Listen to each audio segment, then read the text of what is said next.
Fernando Peixoto, seria possível, em poucas palavras, conceituar as diferenças do leninismo, trotskismo e stalinismo? Ah, perfeitamente. Então, isto aí acompanha a história das grandes reuniões do movimento comunista, essas famosas internacionais, primeira, segunda, terceira e quarta.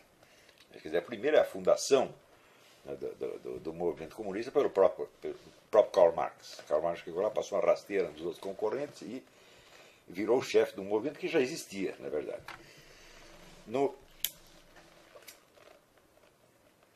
Na segunda internacional surgem algumas divergências, porque eles já tinham alguma experiência revolucionária, e alguns dos teóricos, alguns dos pensadores do movimento comunista acreditavam que a ideia revolucionária estava ultrapassada, que se podia chegar ao comunismo através de uma sucessão de reformas pacíficas. Da onde vai sair, evidentemente, uma ruptura, porque uma parte aderiu a isto. O teórico principal dessa coisa chamava-se Edward Bernstein. Existe até um livrinho, o livrinho fundamental dele foi publicado em português pela editora Zahar, chama Socialismo Evolucionário, em contraposição ao socialismo revolucionário. Então, o que hoje nós entendemos por leninismo se define praticamente por oposição a esta corrente. Então, o leninismo era o socialismo revolucionário stricto sensu, quer dizer, o partido é a vanguarda do proletariado, que se adianta à ação do próprio proletariado, toma o poder pela violência e, em seguida, constitui o proletariado em nome do qual ele estava agindo. Quer dizer, o proletariado em nome do qual o leninismo fala é um proletariado mais potencial do que outra coisa. Nós sabemos que na Rússia, no tempo da Revolução, você não tinha um proletariado industrial muito desenvolvido.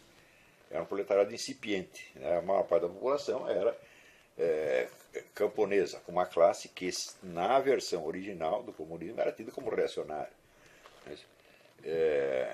Então, a vanguarda toma o poder em nome do proletariado, mas de um proletariado que ainda não existe como, pelo menos não existe como massa organizada, existe potencialmente. Então, esse é o leninismo. O leninismo é assim, é o império do partido. O partido é o grande agente da história. O trotskismo, por sua vez, ele se define bem mais tarde por oposição à teoria do Stalin do socialismo num só país. Stalin viu simplesmente que não dava para expandir a revolução. A ideia inicial, tanto de Marx quanto de Lenin, era trotskista, por assim dizer. Eles acreditavam numa revolução internacional, uma revolução mundial. Na Guerra de 14, naturalmente, os líderes comunistas esperavam que o proletariado da Inglaterra, da França, da Alemanha se rebelasse contra os seus governantes e, em vez de ir para o campo de batalha, isso derrubasse o governo, fizesse uma revolução que eles acharam que a situação de crise e de guerra poderia precipitar uma revolução proletária em toda parte, ou seja, os proletariados não iriam se aliar aos burgueses. A teoria leninista era que a guerra estava sendo travada em função de um conflito de interesses imperialistas, quer dizer, vários imperialismos em conflito. E o proletariado não deveria embarcar nisso, falar, não vamos morrer para enriquecer os burgueses, então nós vamos, em vez de ir lá o francês e combater o alemão combater o francês, cada um derruba o seu próprio governo. Isso não aconteceu. Ao contrário, foi um negócio escandaloso, porque o entusiasmo patriótico que tomou conta do proletariado nas várias nações europeias foi um negócio acachapante. E os comunistas estão caíram do cavalo. E o Stalin, que era o mais esperto de todos, falou, não vai dar para fazer a Revolução Internacional. Nós podemos continuar fazendo a subversão internacional, mas não podemos contar com a Revolução, nem na Alemanha, nem na Inglaterra, nem muito menos nos Estados Unidos. Então nós temos que consolidar aqui o poder soviético no nosso território. E o Trotsky não concordou, o Trotsky tinha ambições muito maiores, ele viu que dentro desse sistema socialista no seu país ele seria, no máximo, ministro de alguma coisa, e ele queria ser o grande líder revolucionário mundial. Então, ele queria ali a quarta internacional. A Quarta Internacional é trotskista. Então as diferenças são essas. Uma coisa se define, essas coisas umas se definem pelas outras. Quer dizer, não são teorias independentes. A maior parte delas são teorias reativas, não criativas. Criativo foi Karl Marx, ele criou tudo isso. O leninismo já é uma resposta a uma situação local determinada, a situação de um proletariado incipiente. Se você quer fazer uma revolução proletária num país sem proletariado, você vai ter que partir para o leninismo. Então, o leninismo é uma pequena elite armada, violenta, muito agressiva e ambiciosa, que toma o poder por um golpe militar, no fim das contas, né? E depois convoca o proletariado para apoiá-lo retroativamente. O stalinismo também surge em função, vamos dizer, do fracasso da Revolução Europeia, da Revolução Mundial. E o trotskismo surge em resposta à ditadura stalinista. Não é isso? Você vê que muitas das críticas que os trotskistas fazem ao regime stalinista são idênticas ao que o pessoal da direita fazia na Europa toda, nos Estados Unidos.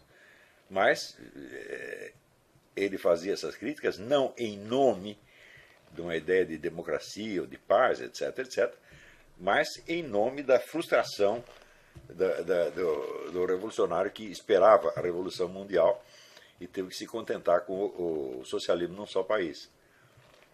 Então, a Quarta Internacional sempre foi uma coisa absolutamente irrelevante durante muito tempo. O Stalin foi assassinado, ele tinha pouquíssimos seguidores. Os dias finais do Stalin, dos Trotsky, são uma das coisas mais melancólicas que você pode imaginar, porque o homem era perseguido, escorraçado, expulso de tudo quanto é lugar. No fim, conseguiu um lugarzinho no México e nem ali teve sossego. O Stalin o perseguiu até matá-lo. Mas nos últimos anos, sobretudo com a queda da União Soviética, o trotskismo volta a ter um certo atrativo. Então, muita gente que Trotsky se levantou do túmulo, porque a ideia de revolução mundial voltou a ter um atrativo, sobretudo com esses fatores, com esses novos meios de comunicação que você tem, a começar pela internet. Então, hoje você pode acontecer de você desencadear, por exemplo, movimentos de protesto em escala mundial em 24 horas. Isso vive acontecendo. Então houve uma série de modificações na estrutura do próprio Partido Soviético, que abandonou a estrutura hierárquica leninista e adotou um tipo de organização mais flexível, onde se abdica da unidade doutrinária, tá certo? E se aceita em qualquer corrente de ideias, desde que ela se encaixe na estratégia. Ou seja, a unidade do movimento cessa de ser uma unidade doutrinária e passa a ser uma unidade estratégica. Na verdade, sempre foi. Tá certo? Stalin sempre soube usar, vamos dizer, todas as correntes políticas que podiam se encaixar na sua estratégia. A própria teoria do companheiro de viagem, esse companheiro de viagem é alguém que não compartilha necessariamente da ideologia marxista, mas que está colaborando de algum modo. E ninguém soube manipular melhor os companheiros de viagem no mundo todo do que o próprio Stalin. Então, vamos dizer, essas diferenças elas são reativas e são relativas. Né? Não sei se ficou clara essa resposta.